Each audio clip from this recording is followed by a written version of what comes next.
오늘 우리에게 주시는 하나님의 말씀은 사도행전 1장 21절에서 26절까지의 말씀입니다.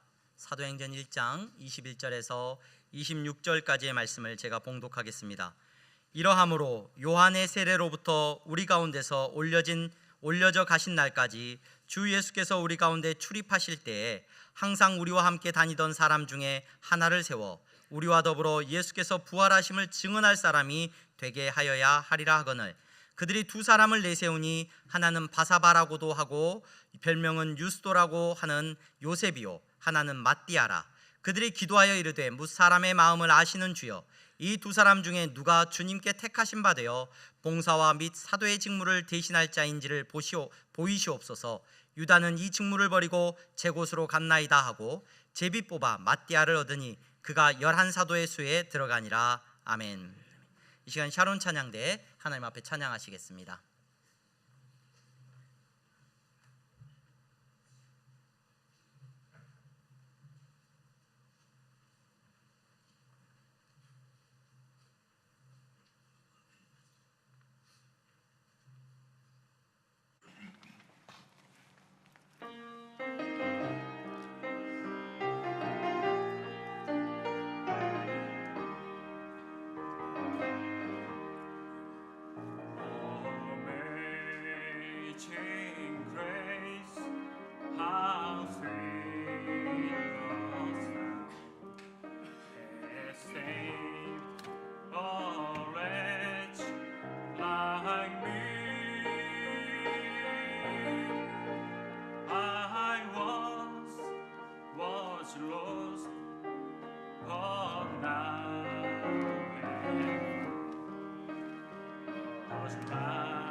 박수로 하나님 앞에 영광 올려드립니다. 감사합니다. 감사합니다. 교회 소식 먼저 전하겠습니다. 오늘 예배에 참석하신 여러분 모두를 주님의 이름으로 환영합니다. 등록을 원하시는 분들은 안내하신 분들에게 말씀하시면 도와드리겠습니다. 오늘은 우리가 본 예배 후에 11시 예배 후에 중직자 선출을 위한 공동회를 갖습니다.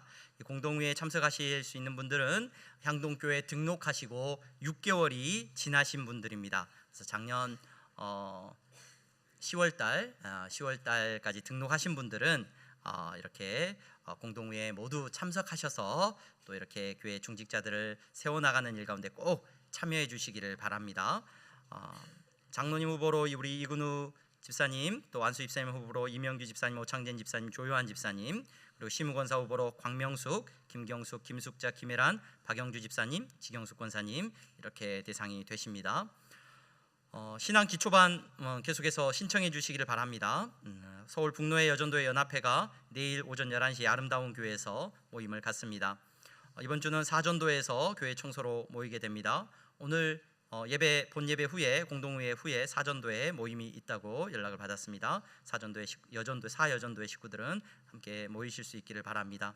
교육부서 교사 모집에 여러분 참여해 주시고 또 1층에 옷 나눔 장소가 준비되어 있습니다. 여러분 계절이 바뀔 때나 또 이렇게 버리기 아까운 새 옷 같은 경우에는 또 이렇게 나누어 입을 수 있도록 여러분들이 활용하시면 좋을 것 같습니다. 신방 신청 카드 여러분 계속해서 작성해서 제출해 주시면 함께 신방하도록 하겠습니다. 우리 이나경 성도님, 우리 지원이 신유리와 함께 지난주에 등록하셨습니다. 향동교회 안에서 복되게 신앙생활 하시기를 바랍니다. 우리 옆에 분들 보면서 인사합니다. 잘 나오셨습니다. 성도님은 하나님 나라의 보배이십니다. 오늘 예배 자리에 나오신 여러분들을 주님의 이름으로 축복합니다. 하나님께서 큰 은혜 주시기를 바랍니다. 오늘은 우리 향동교회가 함께 교회를 세워나갈 귀한 일꾼들을 세워나가는 날입니다. 이날 가운데 하나님께서 더 특별한 은혜를 주시기를 소망합니다. 오늘 우리가 본문을 사도행전 말씀을 읽었는데요. 우리가 읽은 본문은 예수님께서 이제 십자가를 지시고 죽으셨습니다. 그 일 가운데 예수님께서 부르셨던 12명의 제자들 가운데 한 명의 제자가 예수님을 십자가에 못 박히도록 유대인들에게 넘겨주는 배반의 일을, 배신의 일을 하게 됩니다. 그 사람의 이름이 가룟 유다입니다. 그 가룟 유다라고 하는 제자는 예수님을 따라다니다가 그렇게 예수님을 배신하게 되었고, 오늘 우리가 읽은 이 본문의 바로 위에 보면은 그가 안타까운 죽음을 맞이하게 되었다는 것을 우리는 볼 수 있습니다. 그렇게 예수님께서는 십자가에 죽으셨다가 다시 살아나셨고, 예수님을 따랐던 제자 가운데 한 명은 예수님을 배신하고 그의 목숨을 버리는 안타까운 모습을 우리가 보았습니다. 그리고 나서 예수님께서 승천하시고 제자들은 함께 모여 있습니다. 120여 명의 제자들이 함께 모여서 머물러 있는 그 가운데 사람들이 이제 이야기합니다. 한 명의 제자를, 가룟 유다로 인하여 비게 된 그 12명의 제자들이 있는데 그 제자들 가운데 한 명이 비니까 한 명을 새로 뽑자라는 이야기를 합니다. 여러분, 이것은 어떤 그냥 직분을 우리가 주고 이름을 주어서 12명의 수를 채우자라는 의미보다는 아마 예수님께서 특별히 그 12명의 제자들을 부르실 때는 그 제자들에게 어떤 일을 맡기셨을 거예요. 그렇죠? 오늘 또 120명의 사람들이 모여 있습니다. 사람들이 모여 있고 500여 명의 사람이 모이고 많은 사람들이 몰려다니면 그 가운데 분명히 그 사람들을, 공동체를 섬기는 일을 할 사람들이 필요합니다. 어떤 사람들은 밤에 머물 숙박 장소를 막 알아보는 일을 전담해서 했을지도 몰라요. 어떤 사람들은 식사 때가 되면은 음식을 이렇게 준비해야 되는 일을 감당하는 사람들이 있어야 될지도 모릅니다. 또 많은 사람들이 모이면 질서를 정돈하고 또 자리를 앉히고 또 막 이렇게 하는 일들을 또 감당하는 제자들도 있었을 것입니다. 특별히 12명의 제자들은 예수님과 함께 다니면서 그러한 일들을 예수님께서 맡기셨던 것 같아요. 오늘 우리가 알고 있는 이 가룟 유다라고 하는 사람도 예수님께서 그런 특별한 일을 하나 맡겨주셨죠. 그 일이 어떤 일입니까? 우리가 알고 있는 것처럼 그는 돈을 관리하는 사람이었습니다. 사람들이 헌금을 하거나 돈이 필요할 때 지출을 해야 되는 경우에 이 가룟 유다가 그 일을 감당했었습니다. 근데 지금 그 가룟 유다가 떠나고 나서 아마도 그 일을 해야 되는 사람의 자리가 비어 있었을 거예요. 그래서 제자들은 또 그 일을 맡겨야 될 뿐만 아니라 또 예수님께서 맡겨주신 사명들을 그들이 돌아보면서 함께 일할 제자 가운데 한 명을 뽑는 것이 좋겠다라고 생각을 하게 됩니다. 그리고 한 사람을 세우기 위해서 오늘 우리가 읽은 본문에 보면 2명의 사람을 추천을 받습니다. 그 2명의 사람의 이름이 오늘 기록되어 있는데 바사바라고도 하고 별명은 유스도라고도 하는 요셉, 그러니까 요셉이라는 인물이고요. 또 한 명은 마띠아라고 하는 이름을 추천을 하게 됩니다. 이 두 사람의 추천을 통하여서 이제 한 사람을 제비 뽑아서 이제 예수님의 제자들 가운데 한 명으로 세우게 됩니다. 이 두 사람의 자격은 어떤 자격이냐? 예수님이 처음 요한의 세례를 받을 때부터 십자가에 죽으시고 부활하실 때까지의 모든 시간들 가운데 그가 예수님과 함께 다니면서 예수님의 사역을 본 사람, 지켜본 사람 중에 이제 두 사람을 추천하고 그 가운데 한 사람을 뽑게 되는 일을 이제 오늘 우리가 읽은 본문 가운데서 이루어지고 있는 것을 볼 수가 있었습니다. 여러분, 이 본문을 우리가 먼저 살피면서 특별히 우리 항동교회 안에 일꾼들을 세우기 위하여, 교회 안에 직분자들을 세우기 위하여서 우리가 공동회의를 앞두고 가룟 유다를 먼저 한번 생각해 볼 수 있는 은혜가 있기를 소망합니다. 여러분, 가룟 유다를 생각할 때 우리는 무엇을 생각하게 됐느냐? 여러분, 가룟 유다를 예수님이 제자로 부르셨어요. 그는 예수님의 12제자 가운데 한 명인 거예요. 얼마나 영광스러운 이름을 그가 얻었습니까? 그런데 그 이름이 가룟 유다에게 영광이 되지 못합니다. 사람들은 젊어서 열심히 일을 하고 공부를 하고 노력을 해서 무언가 이름을 얻기를 원합니다. 이름을 얻기를 원해요. 삶을 살아가면서 어떤 이름을 획득하기를 원합니다. 얼마 전에 선거를 치렀습니다. 국회의원. 사람들은 국회의원이라는 이름을 얻기를 참 원해요. 국회의원, 장관, 대통령. 저는 지금 여러분들 앞에 목사라는 이름으로 이렇게 서 있습니다. 목사라는 이름으로 여러분들 앞에 서서 이렇게 직무를 감당하고 있습니다. 우리가 열심히 노력하고 애써서 그런 이름을 얻기를 우리는 좋아합니다. 왜 그런가? 그 이름이 무언가 우리에게 영광을 줄 거라고 우리는 생각을 해요. 그 이름이 내가 국회의원이 딱 됐다 그러면 얼마나 영광스러워. 국회의원이라는 이름이, 우리 집안에 국회의원이 나왔어, 얼마나 영광스러운지 몰라. 참 영광스러운 이름일 수 있습니다. 그런데 여러분, 그 이름 자체는 절대로 우리에게 영광을 주지 않습니다. 국회의원이 됐다고 해서 그것이 영광스러운 것이 아니라는 것을 우리는 잘 알고 있습니다. 차라리 되지 않았더라면, 목사라는 이름 자체가 여러분 영광스러운 이름이 될 수 없습니다. 목사에게 맡겨주신 직무가 있습니다. 그 직무를 가지고 어떻게 그 일을 감당했는지가 여러분 그 사람이 영광을 얻게 되느냐 그렇지 못하겠느냐를 결정한다는 것을 우리는 잘 알고 있습니다. 제가 금요일 저녁에 우리 성도님들과 함께 금요기도의 자리에서 민수기의 말씀을 요즘 보고 있습니다. 출애굽한 이스라엘 백성들의 모습을 살펴보고 있습니다. 출애굽한 이스라엘 백성들의 모습을 보면서 지지난주에 제가 그 말씀을 나누면서 여러분들에게 말씀을 했어요. 가나안 땅을 딱 눈앞에 두고 이스라엘 사람들이 12명의 정탐꾼을 보내죠. 12명의 정탐꾼을 보내요.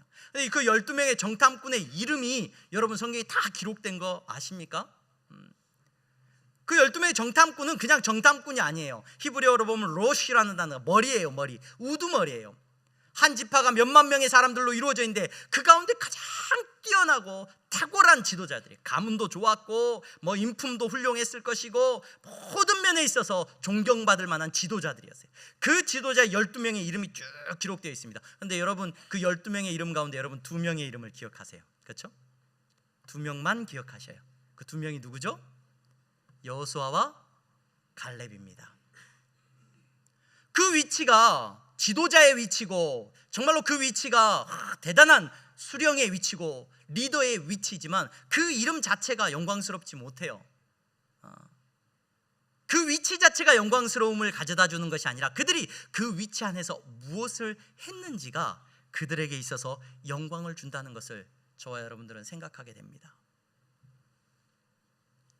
목사로서 여러분들을 섬기는 위치에 있습니다. 저에게 두 딸이 있는데 두 딸에게 저는 목사라는 이름으로 아버지로, 목사 아버지로 두 딸에게 이제 불려지죠. 두 딸이 저를 바라보면서 아버지의 이름이 영광스러운 이름이라고 느낄까, 여기에 대해서 많이 생각하게 됩니다. 손양원 목사님이라는 목사님을 모르시는 분들은 아마 계시지 않을 겁니다. 대부분 다 아시죠? 그 손양원 목사님에 대한 그 책을 쓴 여러 책들이 있는데, 전기를 쓴 책들이 있는데, 그 가운데 제가 참 인상 깊게 읽었던, 보았던 책이 그 손양원 목사님의 딸 되시는 그 손동희 권사님이 계셔요. 손동희 권사님이라는 분이 계시는데, 아들이 두 명 있었는데 그 두 아들은 여순 사건으로 인하여서 목숨을 잃게 되죠. 그리고 고등학교 시절에 목숨을 잃게 되고, 딸이 있었는데 그 딸 이름이 손동희 권사님이십니다. 그 권사님이 그 아버지의 옥중 편지, 그러니까 손양원 목사님은 일제 시대에도 감옥에 있었고 나중에 6.25 전쟁이 일어나면서 공산당에게 이제 또 끌려가서 죽임을 당하셨는데, 분이 감옥에 있으면서 쓴 편지와 가족들에게 쓴 그 편지들을 모아서 책을 냈어요. 그 책이 참 인상 깊었습니다. 그 책에는 딸이 아버지 목사님을 바라보는 그런 어떤 감정들이 많이 묻어 있습니다. 그 권사님이 쓴 책에 이렇게 서두에 서론이 시작을 합니다. 아버지의 생애는 인간적인 관점에서 볼 땐 행복이란 단 한 번도 찾아볼 수 없는 지극히 불행한 삶을 살다 가셨다.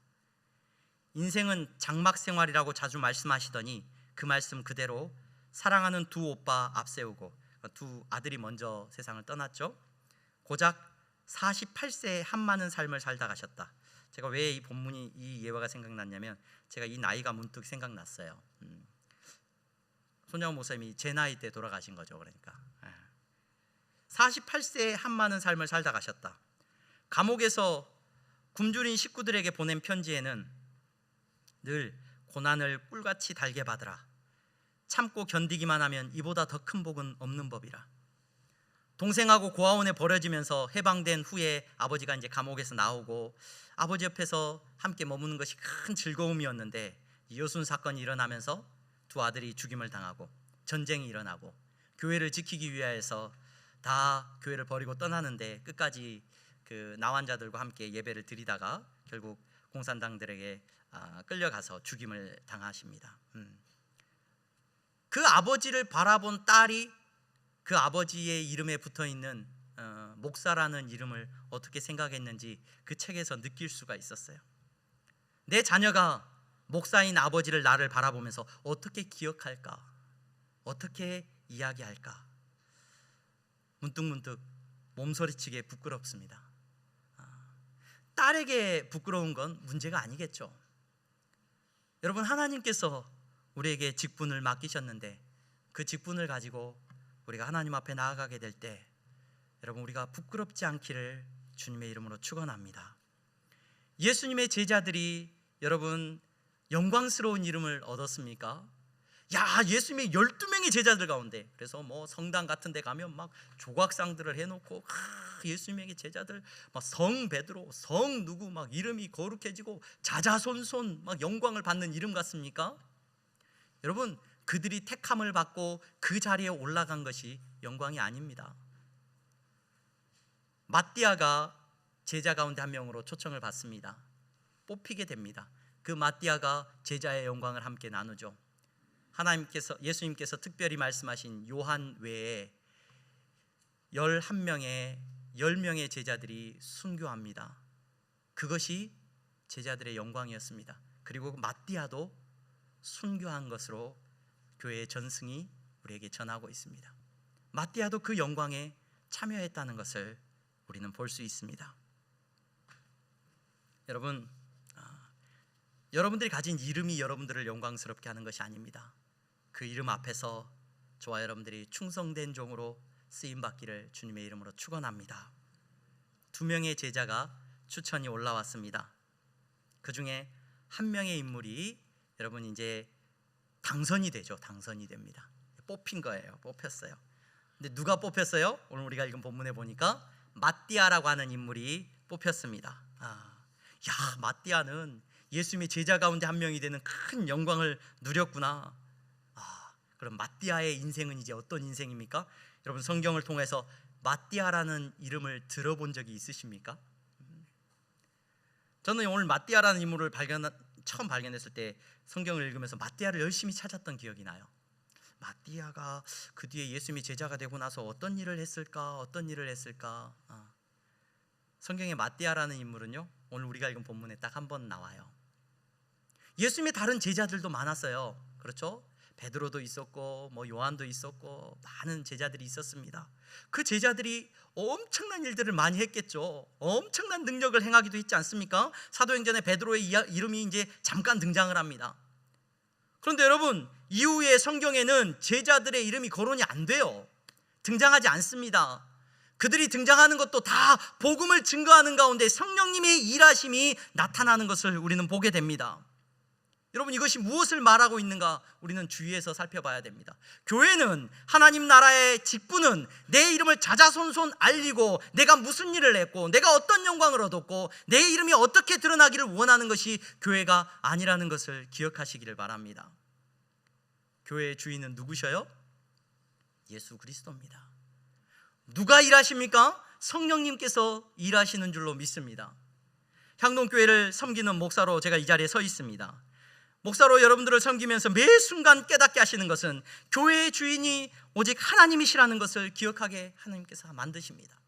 교회에 제 이름 석자 남길 이유가 아무것도 없습니다. 모든 영광과 찬양은 오직 주님이 받으셔야 되는 줄로 믿습니다. 주님이 맡겨주신 그 일을 감당하고, 여러분, 저는 어디에서 기억되기를 원하느냐, 제 이름이 어디에 기록되기를 원하느냐, 향동교회 여기다가 이름 새겨가지고 박지훈 목사 몇 년부터 몇 년까지 사역함, 의미 없습니다. 제 이름이 하나님 나라의 생명책에 기록되어 있기를 주님의 이름으로 간절히 기도할 뿐입니다. 누가 기억해 줘야 되느냐? 우리의 자녀들이 우리의 이름을 기억해 주는 거 좋죠. 감사하죠.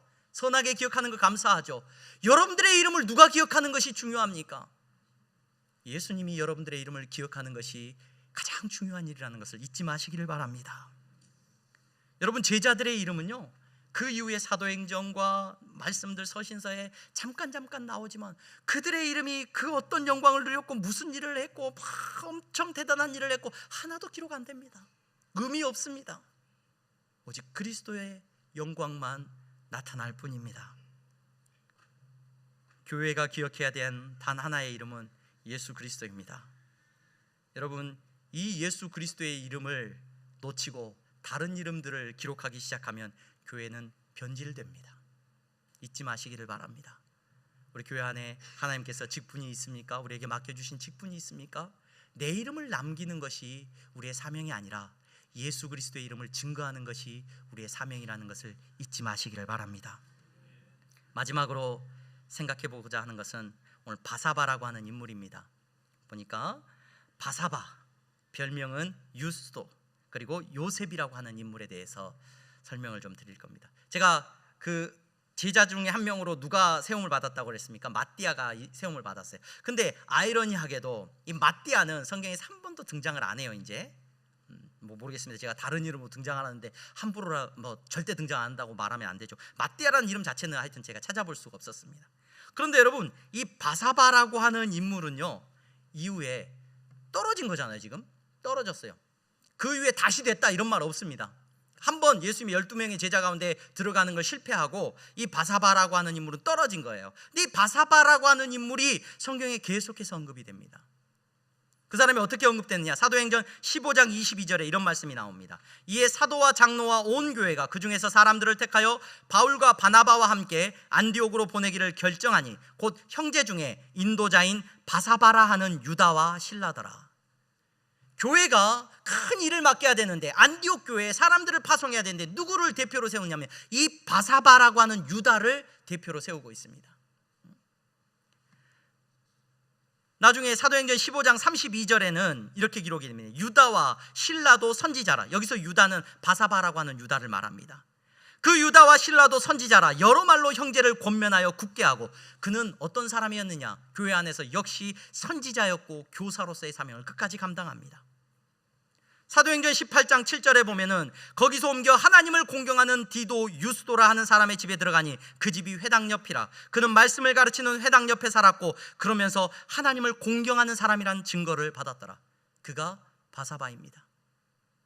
그의 이름이 마지막으로 등장하는 것은 바울이 옥중에서 골로새 교회에 보내는 편지 가운데 나옵니다. 그 사람을 기억하면서 바울이 이렇게 말합니다. 하나님의 나라를 위하여 함께 역사하는 자라고 말해주고 있습니다. 여러분, 바사바가 그 12명 안에 들어갔냐 떨어졌냐 이게 중요한 게 아니죠. 마띠아가 됐느냐 누가 됐느냐 이게 중요한 문제가 아닙니다.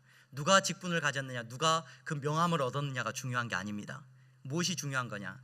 우리가 읽은 본문 22절에 항상 우리와 함께 다니던 사람 중에 하나를 세워 우리와 더불어 예수께서 부활하심을 증언할 사람이 되게 하여야 하리라. 이것이 그 모든 제자들에게 주어진 사명이었어요. 이게 본질이에요. 이게 본질. 이 본질을 붙들고 살아감에 있어서 어떤 사람은 이 일을 감당하도록 부르시고 어떤 사람은 이 일을 감당하도록 부르셨습니다. 그 모든 일들 가운데 본질이 뭐라고요? 그리스도의 증인으로서의 삶을 살아가는 것. 이것이 본질적인 모습입니다. 이 본질을 놓쳐버리면 여러분 괜히 엉뚱한데 우리의 이름이 드러날까? 왜 이름이 드러나지 않을까? 거기에 관심을 두게 됩니다. 하나님께서 우리를 낮추게도 하시고 때로는 높이게도 하십니다. 그러나 우리에게 맡겨주신 사명은 변함없습니다. 여러분들이 어떠한 이름으로 살아가든지 그리스도의 증인으로서의 삶을 살아가시기를 바랍니다. 하나님께서 여러분들을 권사님으로, 장로님으로, 집사님으로 불러주셨습니까? 여러분, 예수 그리스도의 이름이 여러분들의 삶을 통하여서 나타나는 놀라운 은혜를 누리시는 우리 향동교회 성도님들 다 되시기를 바랍니다. 우리 향동교회는 이름 석자 남기는 사람이 아니라 여러분들의 삶 가운데 예수님이 드러나는, 그래서 여러분들의 이름을 떠올릴 때 누구 권사님, 누구 장로님, 누구 집사님을 이야기할 때 누구보다도 여러분들의 자녀들이 그 이름을 기뻐하는 이름이 되게 하시고 여러분들의 자녀들이 그 이름을 붙들고 하나님 앞에 감사하는 이름이 되기를 바랍니다. 하나님 나라에 갈 때 여러분들의 그 직분이, 그 이름이 영광스러운 면류관이 될 수 있기를 주님의 이름으로 축원합니다. 기도하겠습니다. 거룩하신 하나님 감사합니다. 사랑하는 성도들을 이 시간 하나님의 자녀로, 제자로 불러주셨습니다. 저들에게 맡겨주신 사명을 이 땅 가운데서 능히 감당하게 하여 주시옵소서. 저들의 삶을 통하여서 예수 그리스도가 드러나게 하여 주시옵소서. 예수님의 이름으로 기도합니다. 아멘.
감사합니다.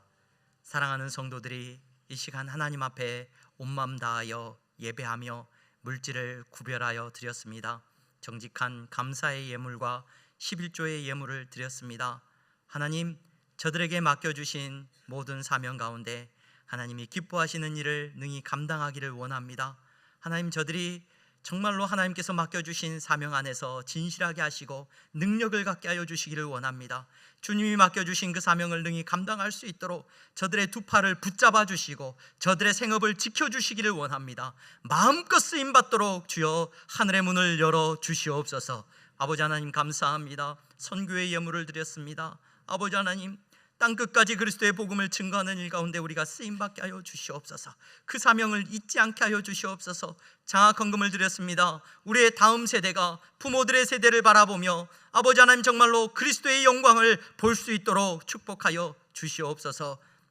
건축 헌금을 드립니다. 보이지 않는 곳에서 하나님의 교회를 세워나가는 거룩한 성도들의 섬김을 주님이 기뻐 받으시고 저들의 섬김을 통하여서 하나님의 나라가 더욱 든든하게 세워져 나가게 하여 주시옵소서.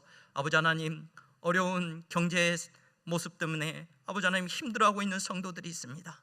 저들의 삶의 어려움을 주님께서 만져주시고 하나님께서 더욱 큰 위로를 허락하여 주시옵소서. 예수 그리스도의 이름으로 기도하옵나이다. 아멘.